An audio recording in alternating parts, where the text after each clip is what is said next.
The Galactic Council chamber stretched across 3 kilometers of polished obsidian, its crystalline walls reflecting the light of 1,000 stars visible through the transparent dome above. Representatives from 47 different species sat in their designated sections, each area carefully climate-controlled to accommodate the diverse biological needs of the galaxy's most powerful civilizations. Ambassador Zexhai of the Vorthan Empire adjusted his ceremonial breathing apparatus as he reviewed the agenda displayed on his neural interface. The day's proceedings seemed routine enough. Trade disputes between the mining colonies of Kepler, 442b, territorial negotiations in the Andromeda Spiral, and the usual bureaucratic measures that kept galactic civilization functioning smoothly. What wasn't routine was the presence of the entity known simply as the Keeper, floating silently in the chamber center. The Keeper had appeared without warning 3 cycles ago, materializing through the Council's most advanced defensive systems as if they were mere suggestions. No weapons detected it. No sensors could properly scan it. The entity appeared as a shifting mass of dark energy, roughly humanoid in shape, with points of brilliant light that might have been eyes or stars scattered across its form. Council security had tried everything. Energy weapons passed through it harmlessly. Physical barriers meant nothing. Even the Zalarian mind readers, feared throughout the galaxy for their psychic abilities, reported encountering nothing but an endless void when they attempted to probe the creature's thoughts. So they did what any rational governing body would do. They gave it a seat at the table and pretended this was all perfectly normal. The floor recognizes the representative from the Corvin hegemony, announced Prime Chancellor Veltar, her 4 arms gesturing formally as she spoke into the translation matrix that would render her words comprehensible to all present species. Ambassador Korthak rose from his position, his insectoid features clicking with barely contained aggression. The Corvins were a proud warrior race, having conquered 17 systems through superior military technology and ruthless efficiency. They did not like mysteries, and they especially did not like entities that could bypass their defenses. Honored Chancellor, esteemed colleagues, Korthak began, his mandibles producing the harsh, clicking sounds that the translators rendered as words. We gather today to address the elephant in the room. This creature has been present in our sacred chamber for 3 cycles without explanation, without purpose, and without invitation. Murmurs rippled through the assembly. Several representatives shifted uncomfortably in their seats. The Thermal Ka delegation began the low humming that indicated stress in their species, while the crystalline Zephyrians flickered with rapid color changes. We demand to know what it wants, Korthak continued, his compound eyes fixed on the Keeper. We demand to know why it's here. And we demand to know why the most powerful military forces in the galaxy cannot remove a single intruder from our midst. The Keeper had remained motionless throughout the Corvin's speech, but now it began to shift. The dark energy that comprised its form rippled like water, and the star points that served as its eyes grew brighter. When it spoke, its voice came from everywhere and nowhere, resonating not through the air, but directly through the consciousness of every being present. You speak of demands, children of the young stars, the Keeper said, its words carrying in weight that seemed to press down upon the chamber itself. You who have existed for mere millennia believe you can make demands of one who has walked between galaxies since before your ancestors crawled from whatever primordial pools spawned them. Ambassador Zexhai felt his breathing apparatus strain as the atmospheric processors struggled to compensate for the sudden change in pressure that accompanied the entity's voice. Around the chamber, other representatives showed similar signs of distress. I am here with a warning, the Keeper continued, its form slowly rotating as it addressed the entire assembly. A warning that your kind has earned through arrogance and ignorance. Prime Chancellor Veltar's voice carried a tremor she couldn't quite suppress. What warning do you bring us, honored Keeper? The entity's star eyes pulsed, and suddenly the chamber's walls became transparent, revealing not the space station's corridors beyond, but something else entirely. Images flickered across the crystalline surfaces, worlds burning, ships torn apart by impossible forces, entire star systems going dark as their suns were somehow extinguished. "There's a world," the Keeper began, and the images shifted to show a small blue planet orbiting a yellow star that exists in what you call the outer spiral. A world that your records list as Earth in the primitive database you've compiled of developing civilizations. The inhabitants call themselves humans. Several representatives exchanged glances. The outer spiral was considered the galaxy's backwater, home to primitive species just beginning to master fire, agriculture, or at best, rudimentary spaceflight. Nothing of consequence had ever emerged from those distant reaches of space. "These humans," the Keeper continued, "are unlike anything your limited experience has prepared you to understand. They are survivors in ways that transcend your comprehension of the term. They are warriors who make your most feared soldiers seem like gentle children. They are innovators who will reshape reality itself to achieve their goals." Ambassador Korthak's mandibles clicked dismissively. "You speak in riddles, Ancient One. What threat could a pre-space civilization possibly pose to the combined might of the Galactic Council? Our records show they have barely achieved chemical propulsion." The Keeper's form suddenly expanded, filling a larger portion of the chamber, and the temperature dropped noticeably. "Your records show only what you wish to see, child of the dirt scratchers. You count their ships and measure their weapons and believe you understand them. But you do not see what drives them. You do not comprehend the force that lives within their souls." The images on the walls changed again, showing scenes from Earth's history, wars that raged for years, cities rebuilt from ashes again and again, humans charging in a certain death for causes their own leaders considered lost.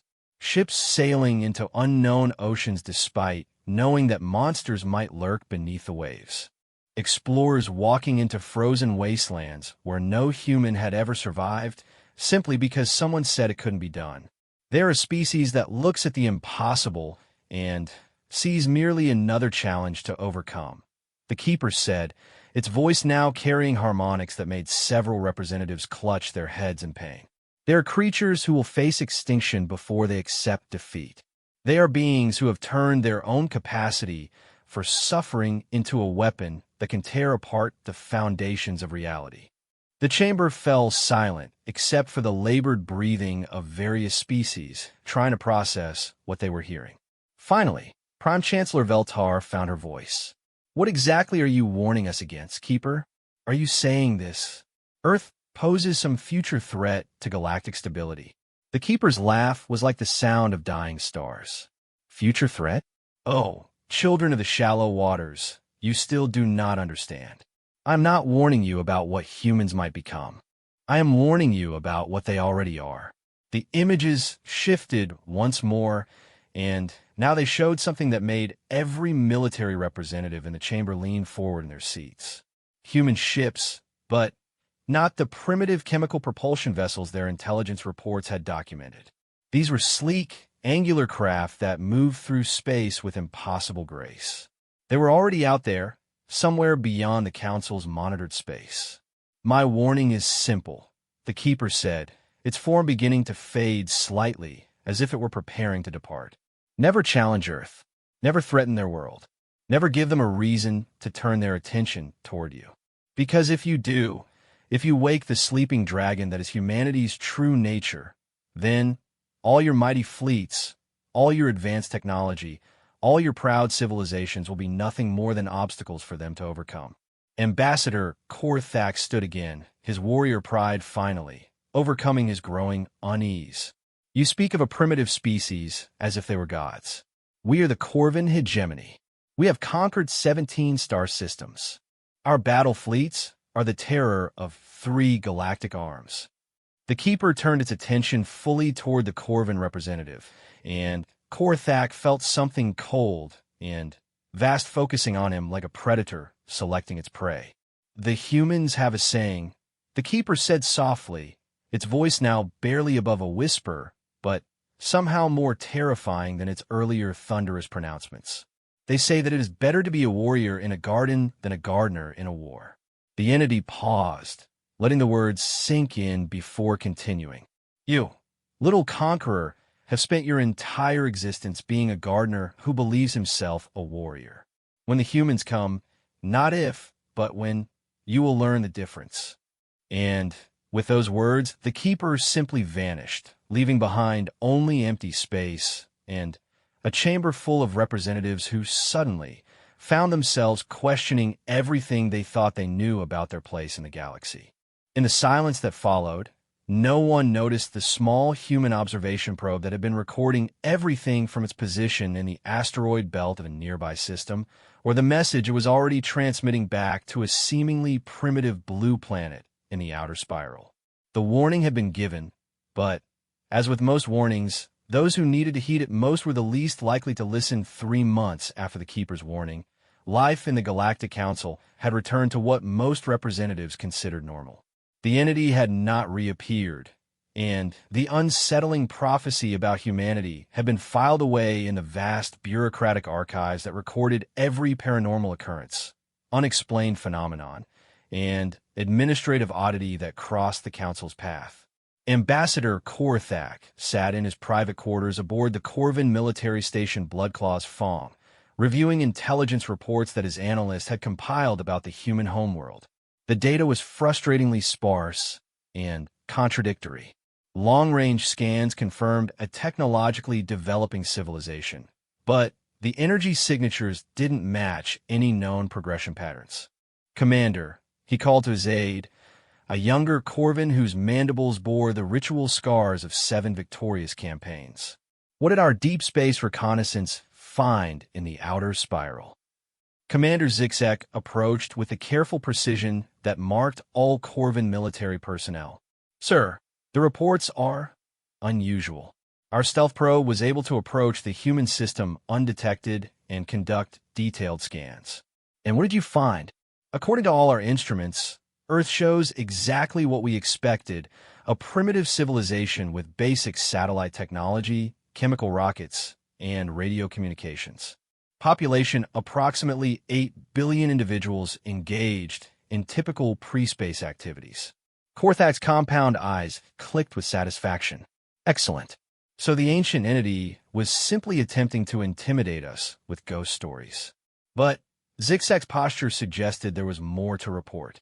However, sir, there were some anomalies in our scans. What kind of anomalies? Energy readings that briefly spiked beyond our instrument's ability to measure, sir. And our probe's memory banks showed 3.7 seconds of missing data during its closest approach to the planet. Equipment malfunction? That was our initial assessment, sir. But when we attempted to recover the lost data using quantum reconstruction algorithms, we found something else. Zixek activated a holographic display that showed the probe's trajectory around Earth. For most of the orbital pattern, the path appeared normal, but during those missing 3.7 seconds, the probe had somehow moved from one side of the planet to the other, a distance that should have been impossible to traverse in that time frame. Our probe was caught, Zixek concluded grimly. Something on that primitive planet detected it, examined it, and then released it so quickly that our instruments couldn't register what happened. Ambassador Korthak stared at the holographic display, his mandibles clicking rhythmically as he processed this information. The pride of Corvin military technology was their stealth probe network, devices that could slip past the sensors of even the most advanced civilizations in the Council. Run the analysis again, he ordered. There must be some explanation. While Zixek began rerunning the probe data, neither Corvin was aware that at that exact moment, in a facility buried 3 kilometers beneath the Rocky Mountains of North America, Dr. Elena Vasquez was briefing her team on what they had discovered during their examination of the alien probe. Ladies and gentlemen, she began, addressing the assembled scientists, engineers, and military personnel, what we have here represents first contact with an extraterrestrial civilization. The probe was detected by our orbital defense grid approximately 47 minutes after it entered the solar system. General Harrison, A grizzled veteran whose weathered face had seen more conflicts than most nations, leaned forward in his chair. How do we detect it, Doc? I thought these aliens were supposed to be more advanced than us. Dr. Vasquez smiled grimly. They're more advanced, General. Their stealth technology is approximately 200 years ahead of anything in our public research files. We detected it because it was designed to hide from sensors like the ones they think we have. She activated a three-dimensional display that showed the probe's construction. The device was elegant in its simplicity, a crystalline matrix that bent electromagnetic radiation around itself, rendering it virtually invisible to conventional detection methods.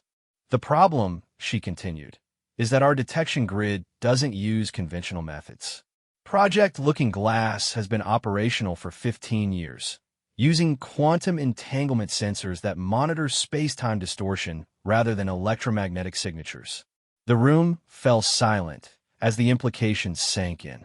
Humanity had developed technology that could detect objects specifically designed to hide from them, not through superior engineering, but through a completely different approach to the problem. What did we learn from examining the probe? Asked Dr. Sarah Chun, the project's xenotechnology specialist. Quite a bit. Their computer systems use quantum crystalline matrices that store information in 11 dimensions. Their power source is a miniaturized fusion reactor that could power a small city. Their materials science is extraordinary. Some of these alloys shouldn't exist according to our current understanding of physics. General Harrison crossed his arms. Sounds like we're outclassed. In some areas, yes. But here's the interesting part. Dr. Vasquez brought up a new display showing the probe's scanning protocols. While we were examining their technology, we also analyzed what they were looking for. This probe was designed to scan for specific technological markers: fusion reactors, antimatter storage, coherent energy weapons, faster-than-light communication systems. But we don't have most of those things, observed Dr. Chun. Exactly. They were looking for advanced technology that follows conventional development patterns. They weren't looking for quantum computers, genetic engineering, nanotechnology, or artificial intelligence, areas where human development has taken unconventional paths. General Harrison's expression grew thoughtful. So they think we're primitive because we haven't developed the same technologies they expect advanced civilizations to develop? Worse than that, Dr. Vasquez replied. They think we're primitive because we've developed technologies they can't even detect. Our quantum computers are invisible to their scanning protocols. Our genetic modifications don't register on their biological sensors. Our AI systems operate on principles their digital forensics can't recognize. She paused to let this sink in before continuing. But the most interesting discovery was in the probe's memory banks. It was transmitting data to a military vessel belonging to something called the Corvin hegemony.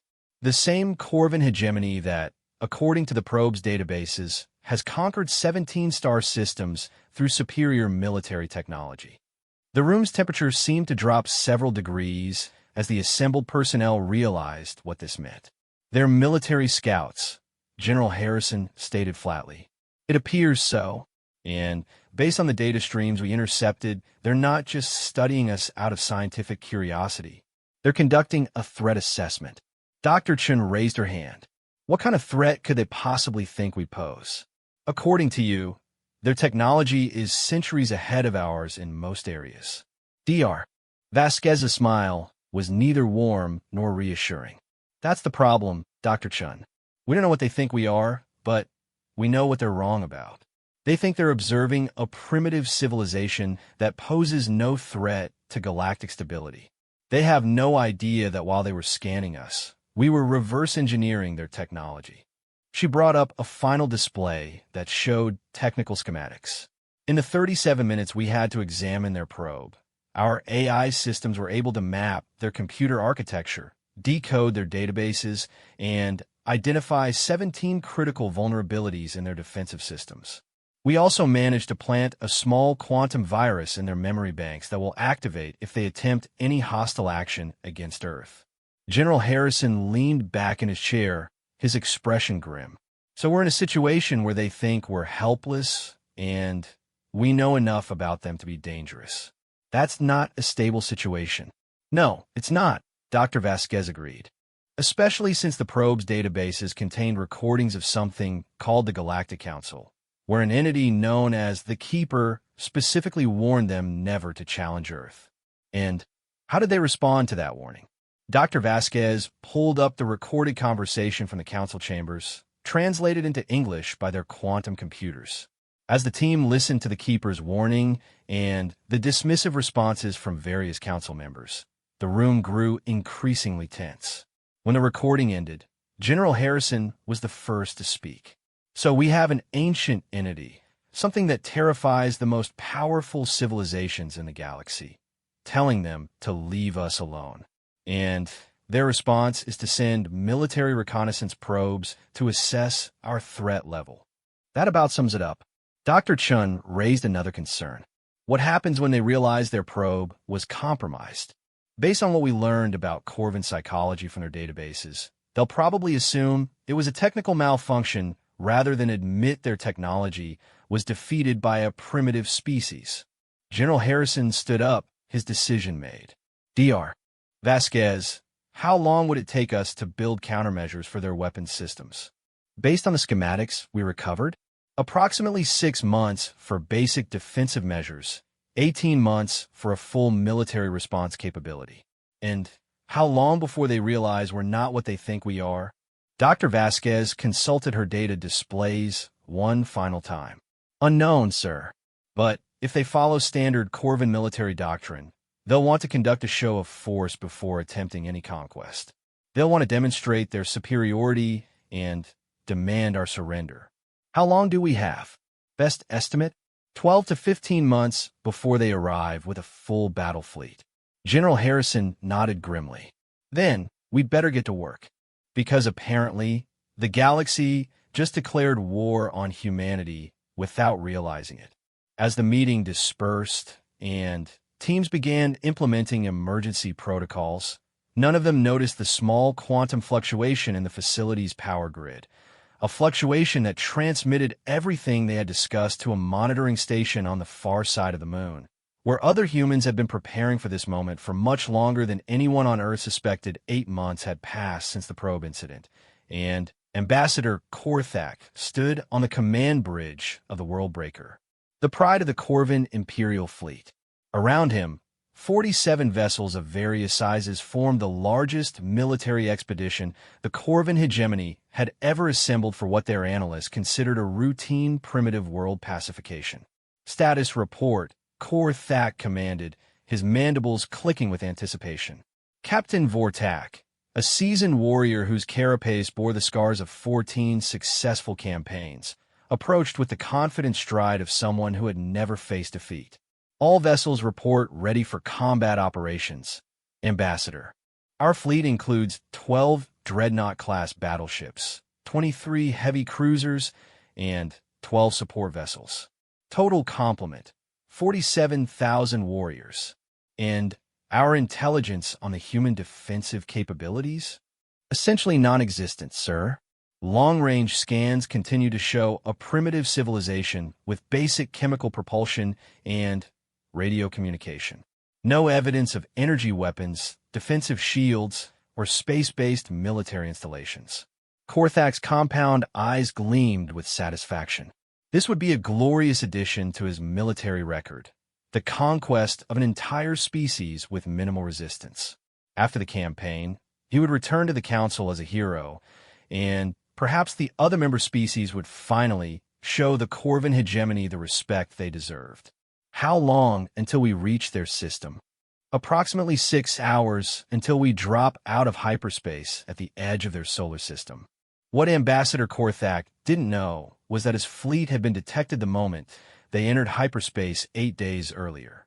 The quantum distortion caused by 47 ships traveling faster than light had registered on human sensors that the Corvins didn't even know existed. In a hidden facility beneath Luna's surface, Admiral Sarah Mitchell reviewed the tactical display showing the incoming Corvin fleet. The lunar base had been humanity's best-kept secret for over 30 years, officially non-existent even in classified government files. Analysis confirms their fleet composition, reported Commander David Park, the base's chief intelligence officer. 12 heavy battleships, 23 cruisers, and 12 support vessels. Based on the schematics we recovered from their probe, each battleship carries enough firepower to sterilize a continent. Admiral Mitchell nodded grimly. And our response capability? Project Guardian is fully operational. All 18 defense platforms are charged and ready. The Defiance and Resolution are standing by in Earth orbit, though they're maintaining stealth protocols. Surface-based installations are armed and coordinated. The Admiral studied the holographic display showing Earth's actual defensive network, a carefully hidden system that had been under development since humanity first detected signals indicating they weren't alone in the galaxy. To any external observer, Earth appeared defenseless. The reality was considerably different. What about the civilian population? Emergency broadcasts are ready to transmit, but we're maintaining normal operations until the last possible moment. The cover story about a solar observation exercise is in place if we need to explain any unusual activity. Admiral Mitchell understood the delicate balance they were trying to maintain. If humanity's true capabilities were revealed too early, it would change everything, not just Earth's relationship with this Corvan hegemony, but with whatever other civilizations were watching from the shadows. Time until they arrive? 5 hours, 37 minutes. Meanwhile, in the Galactic Council chambers, an emergency session had been called. News of the Corvan military expedition had reached the other member species, and reactions ranged from concern to horrified. Prime Chancellor Veltar addressed the assembly with barely controlled anxiety. The floor recognizes Ambassador Zexhai of the Vorthan Empire. The Vorthan representative rose slowly, his breathing apparatus cycling with visible agitation. Honored colleagues, we are gathered here because one of our member species has chosen to ignore the explicit warning of the Keeper regarding the world called Earth. Murmurs of agreement rippled through the chamber. Several species have been growing increasingly uncomfortable with Corvan aggression over the past few years, but none have been willing to challenge their military might directly. The Thermalcod delegation wishes to formally protest this action, announced their representative, a crystalline being whose surface flickered with rapid color changes indicating extreme stress. The Keeper's warning was clear: never challenge Earth. The Corvans have chosen to interpret this as a dare rather than wisdom. From his section of the chamber, Ambassador Korthax, second-in-command, Subcommander Karhex, rose to defend his people's actions. The Corvan hegemony does not bow to the ravings of mysterious entities. We are a military power with obligations to maintain galactic order. A primitive species cannot be allowed to remain unregulated simply because an unknown creature claims they are dangerous. Unknown creature? The voice came from everywhere and nowhere, and the chamber's temperature dropped noticeably.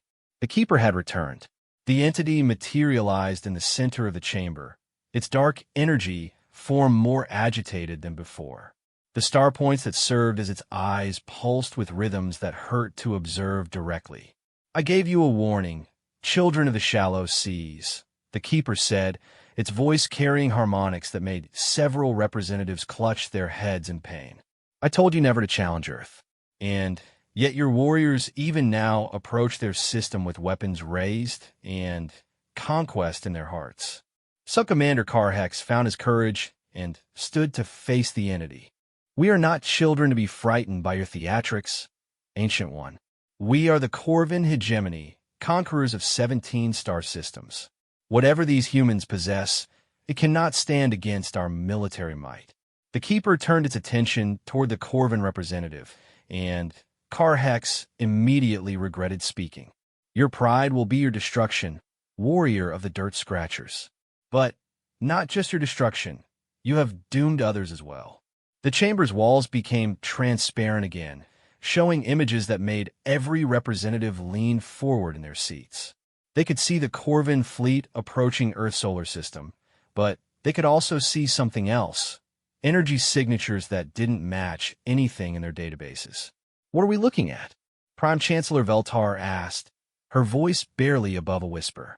You are seeing the moment when the galaxy learns what humans truly are, the Keeper replied. Watch, and understand why I warned you to leave them in peace. The display zoomed in on Earth itself, and what the representatives saw defied their understanding. The planet that their instruments had always shown as primitive was surrounded by a network of defensive installations that had somehow remained invisible to every scanning attempt. Massive orbital platforms hung in space like sleeping giants, their weapons systems charging with energy outputs that exceeded most planetary defense grids. Ships that had been disguised as asteroids or debris were powering up their engines, revealing sleek predatory forms that moved through space with impossible grace. But most unsettling of all were the readings coming from Earth's surface, energy signatures that suggested the entire planet was a weapon. This is impossible, Subcommander Karhek stammered. Our intelligence reports show no such capabilities.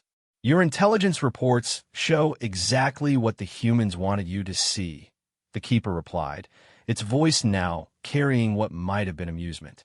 They have been watching you watch them for decades. They know everything about your technology, your tactics, your weaknesses.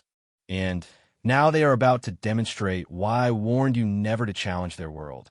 As if responding to the Keeper's words, the display showed the Corvin fleet dropping out of hyperspace at the edge of Earth's solar system. For a moment, everything appeared normal. 47 ships against one primitive planet. Then, the humans opened fire. What followed was unlike anything the Council representatives had ever witnessed. The Corvin ships, protected by shields that could deflect the weapons of any known civilization, began exploding with surgical precision. Human weapons punched through their defenses as if they were made of paper, targeting critical systems with accuracy that suggested intimate knowledge of Corvin ship design. But it wasn't just the effectiveness of the attack that shocked the observers. It was the restraint. Human weapons disabled ship after ship without destroying them completely, leaving the crews alive but helpless. They're not trying to kill them, Prime Chancellor Veltar observed with amazement. No, the Keeper agreed. They're making a point. They want survivors to carry the message back to you. The battle, if it could even be called that, lasted exactly 17 minutes. When it was over, the pride of the Corvin Imperial fleet hung dead in space, their weapons offline, their engines disabled, their communication systems functioning just well enough to call for help. Then, something even more extraordinary happened. Human ships, sleek vessels that moved like living things through the void, approached the disabled Corvin fleet. Instead of finishing their destruction, they began broadcasting on Corvin emergency frequencies. This is Admiral Sarah Mitchell of the Terran Defense Force. The message began, translated into perfect Corvin despite the fact that humans supposedly had no knowledge of their language. Your fleet has been disabled, but not destroyed. Medical assistance is being dispatched to vessels with life support failures. Your crews will be returned to Corvin space unharmed. The message continued, but now it was being broadcast on frequencies that reached the Galactic Council itself. To the civilizations observing this engagement, Earth extends greetings. We have been aware of your presence for some time, and we regret that first contact has come under these circumstances. However, we will not tolerate military action against our world or our people. In the council chamber, shocked silence reigned as the implications of what they had witnessed began to sink in. The humans had not only defeated the Corvin fleet, they had done so while simultaneously demonstrating technological superiority, strategic awareness, and moral restraint that exceeded anything the Council had previously encountered. How is this possible? Subcommander Karhex asked, his voice barely functioning. The Keeper's form began to fade, its task apparently complete. Because, child of the proud fools, humans are what you would become if you possess the courage to face the universe as it truly is, rather than as you wish it to be. But they were supposed to be primitive, Karhex protested weakly. They were primitive, the Keeper replied, its voice now echoing from a great distance. Primitive by your standards, advanced by measures you cannot comprehend. They built their strength through suffering you cannot imagine, developed their technology through methods you never considered, and achieved unity through trials that would have destroyed your entire species. The entity's final words resonated through the chamber long after it had vanished. And now, children of the shallow seas, you must decide whether you wish to learn from them or be taught by them. Because humanity has officially entered galactic politics, and they will not be ignored again. As emergency sessions began throughout the chamber and urgent communications flew between the home systems of 47 different species, one fact became crystal clear to every representative present. The galaxy had just changed forever, and there was no going back to the way things had been before the Keeper's warning when unheeded Ambassador Korthak sat in what had once been his command chair aboard the Worldbreaker. Now nothing more than a piece of expensive furniture in a powerless hulk drifting in the outer edge of Earth's solar system. Emergency lighting cast eerie shadows across the bridge, and the acrid smell of burned electronics filled the recycled air. His pride, his fleet, his entire military career, all of it lay in ruins around him. 47 ships of the Corvan Imperial Navy hung dead in space, their weapons systems methodically disabled by an enemy that had demonstrated technological superiority so complete it bordered on the incomprehensible. "Sir," Commander Vortak approached hesitantly, his scarred carapace dulled by the emergency lighting. "The humans are requesting permission to board our vessel." Korthak's mandibles clicked with bitter irony. The humans were asking permission. After demonstrating they could destroy his entire fleet without apparent effort, they were observing diplomatic protocol. "Grant them permission," he said quietly. "What choice do we have?" Minutes later, the external sensors detected a small craft approaching the Worldbreaker. The vessel was unlike anything in Corvan databases, sleek, organic-looking, and moving through space with a grace that suggested it was as much grown as built. The airlock cycled, and 3 figures in environmental suits entered the bridge. As they removed their helmets, Korthak got his first look at the species that had just humiliated the greatest military force the Corvan hegemony could muster. They were smaller than he had expected, bipedal mammals with soft-looking skin and eyes that seemed to take in everything at once. The leader, a female based on the biological markers Corvan sensors could detect, approached with a confident but non-threatening posture. "I'm Admiral Sarah Mitchell of the Terran Defense Force," she said, her words automatically translated by a device she wore to her throat. "I want to assure you that your crews are safe and will be returned to Corvan space as promised." Korthak struggled to process the situation. In Corvan culture, defeated enemies were either executed or enslaved. The concept of honorable treatment of prisoners was alien to everything he understood about warfare. "Why?" he asked simply. Admiral Mitchell studied him for a moment before responding. "Because this doesn't have to be the beginning of a war, Ambassador. This can be the beginning of understanding."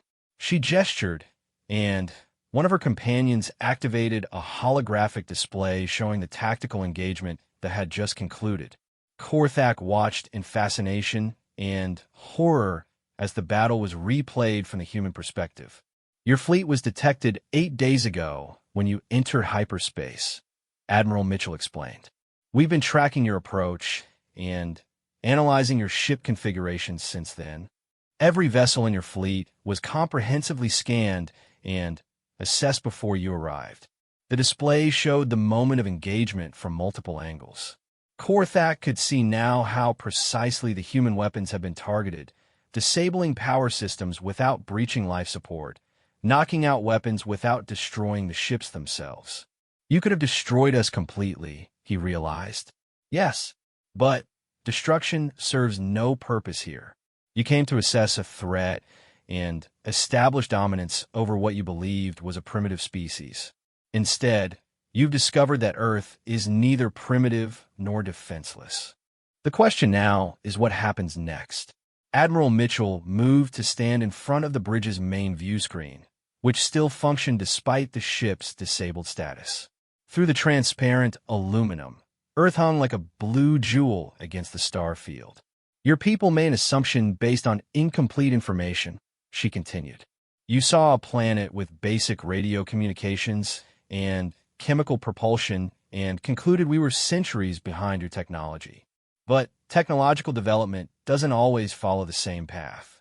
She activated another display, this one showing human technological development over the past century. Korthak watched in fascination as the progression unfolded. Not the linear advancement he was accustomed to seeing, but something more complex and unpredictable. While your civilizations were perfecting fusion reactors and faster-than-light travel, we were developing quantum computing and genetic engineering. While you were building larger ships and more powerful weapons, we were learning to make smaller, smarter, more efficient systems. The display shifted to show comparative analyses between human and Corvan technology. In some areas, the Corvans held clear advantages. Their ships were larger, their energy weapons more powerful, the manufacturing capabilities more advanced. But in others, human technology was so far ahead that it seemed almost magical. Your stealth probe was detected because it was designed to hide from sensors like the ones you expected us to have, Admiral Mitchell explained. But we don't use electromagnetic sensors for deep space surveillance. We use quantum entanglement detectors that monitor space-time distortion. Commander Vortak spoke for the first time since the humans had boarded. How did you know our language? How did you know our ship designs? How did you know exactly where to target our systems? The third human, a man who had remained silent until now, stepped forward. Because we've been studying you for 30 years, Commander. Every probe you sent into this system, every scanning sweep you conducted, every piece of data you transmitted, we've been watching and learning. He introduced himself as Dr. James Crawford, and as he spoke, Korthak began to understand the true scope of human capabilities. We've had observation posts throughout this region of space since 2387, Dr. Crawford continued, disguised as asteroids, comets, and space debris. We've been monitoring galactic communications, studying your technologies, and preparing for the day when contact became inevitable. But why remain hidden? Korthak asked. With your technological capabilities, you could have announced your presence to the Galactic Council decades ago. Admiral Mitchell's expression grew somber. Because we learned very quickly that the galaxy is not a peaceful place, Ambassador. We monitored your campaigns against the Xerian Republic. We watched the Thermal Ka incident. We saw what happened to the Valerian colonies when they tried to resist Corvan expansion. The display showed images that made Korthak shift uncomfortably. Records of Corvan military actions that demonstrated the brutal efficiency with which his people had built their empire. We realized that revealing ourselves too early would result in exactly what happened here, Admiral Mitchell continued. A military assessment followed by conquest or destruction. So we waited and we prepared. Prepared for what? For the day when humanity would have to defend itself against a galaxy that sees peaceful species as targets for expansion. Dr. Crawford activated another set of displays, these showing the broader strategic situation. Your fleet wasn't just detected by Earth, Ambassador. Every major power in the Council sphere has been monitoring this engagement. Right now, 46 different civilizations are analyzing the data from this battle and reassessing everything they thought they knew about the balance of power in this region of space. The implications began to dawn on Korthak. This wasn't just a military defeat. It was a fundamental shift in galactic politics. Humanity had announced their presence to the entire galaxy by defeating the most feared military force in Council space. What happens to us now? Commander Vortak asked. Admiral Mitchell considered the question carefully. That depends on what you do when you return to Corvan space. You can report this as a catastrophic military defeat and recommend immediate retaliation. Or you can report this as an opportunity for the Corvan hegemony to establish relations with a new spacefaring civilization. She moved closer to Korthak, her expression serious but not threatening. Your people value strength, Ambassador. Today you've seen strength. But human strength isn't just about weapons and technology.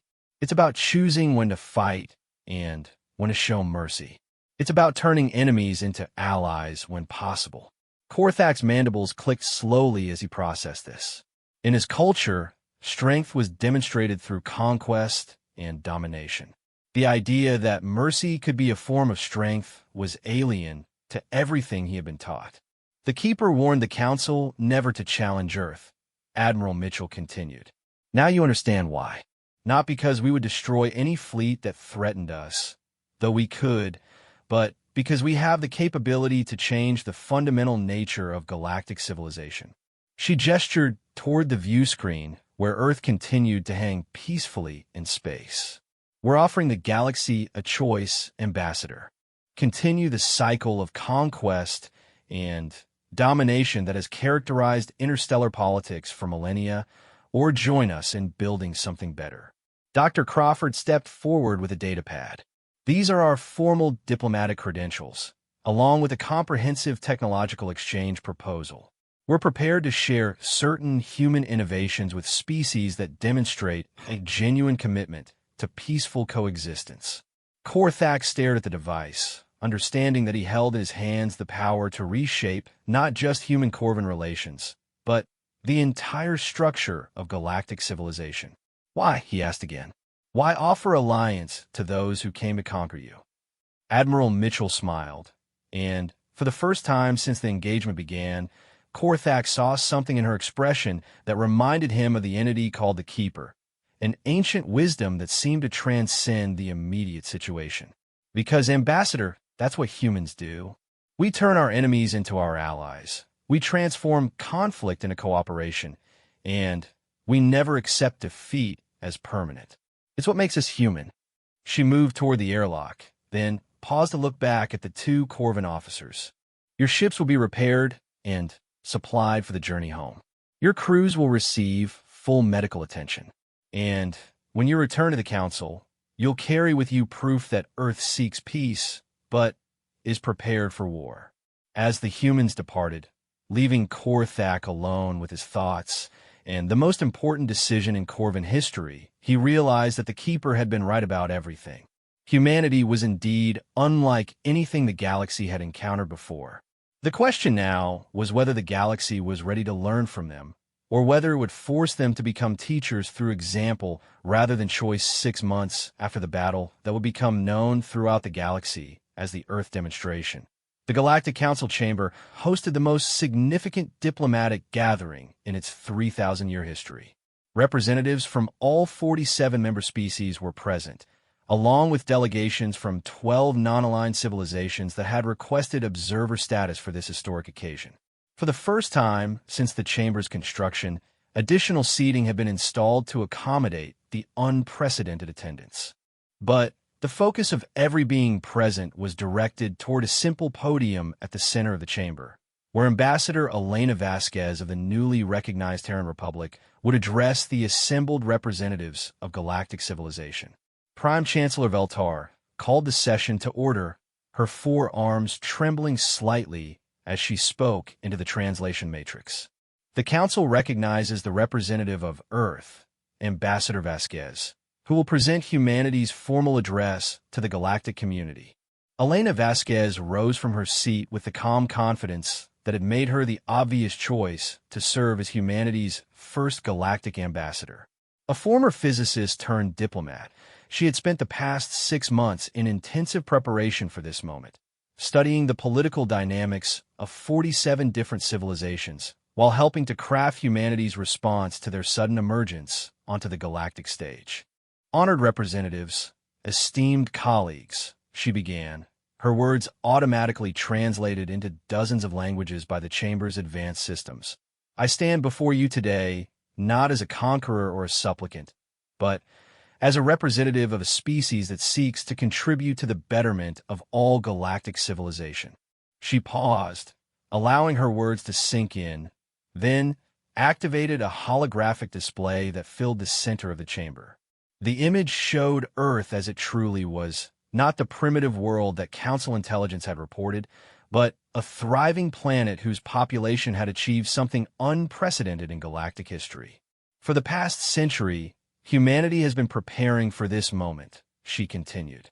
Not preparing for war, though we have developed the means to defend ourselves, but preparing to join a galactic community that we hoped would embrace diversity of thought, innovation, and peaceful cooperation. The display shifted to show images from Earth's hidden space program, orbital habitats, asteroid mining facilities, and interstellar observation posts that have been monitoring Council space for decades. During our period of observation, we learned much about the civilizations represented in this chamber. We studied your technologies, your cultures, your histories. But most importantly, we studied your conflicts. The images changed again, showing the various wars, conquests, and territorial disputes that had characterized recent galactic history.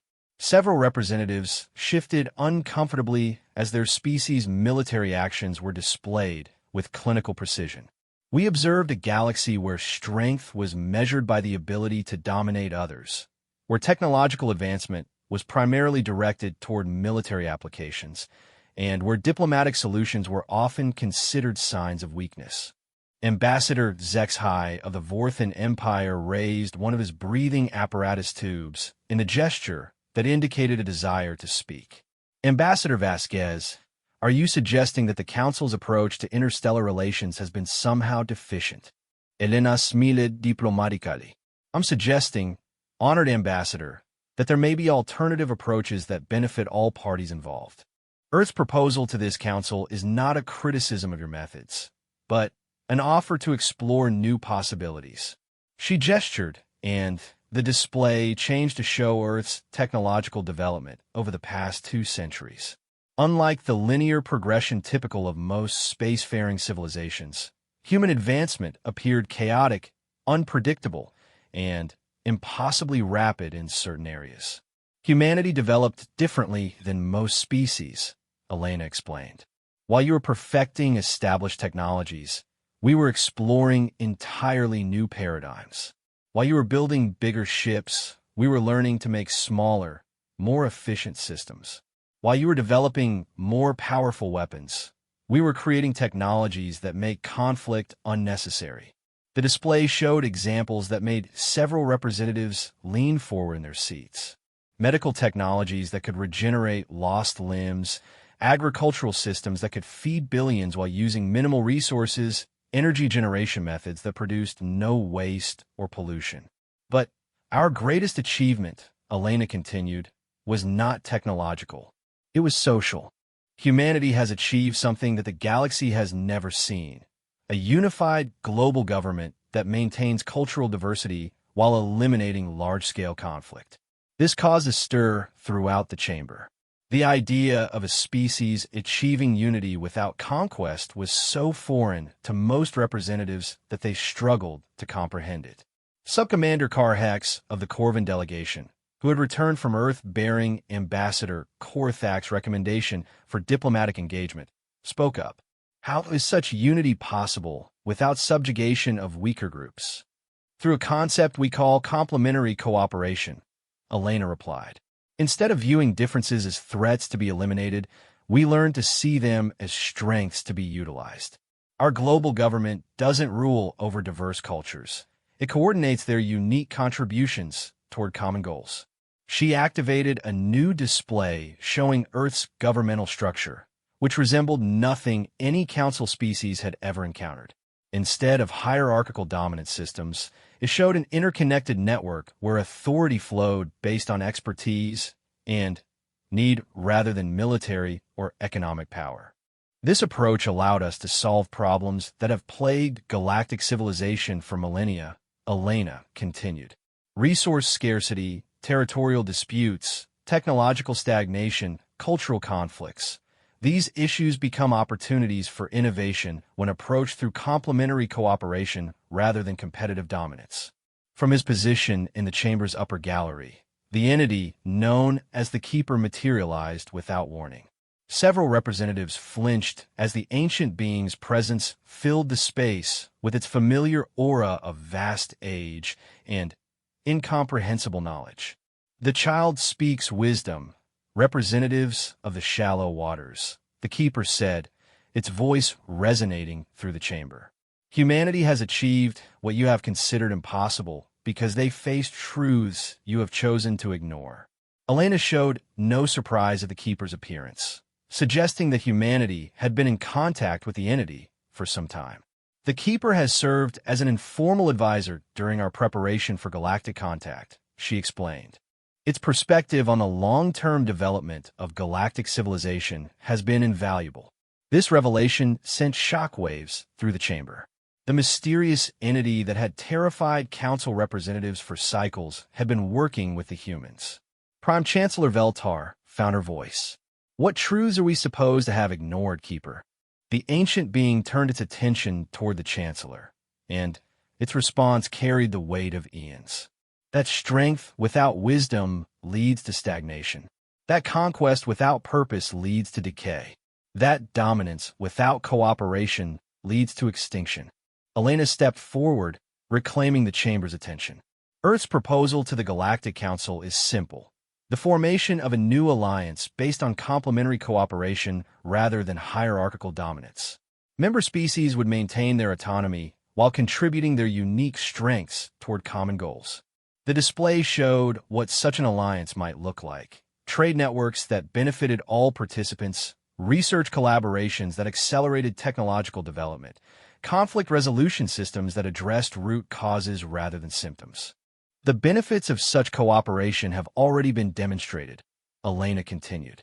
In the 6 months since the Earth demonstration, 17 council species have established preliminary research agreements with Earth.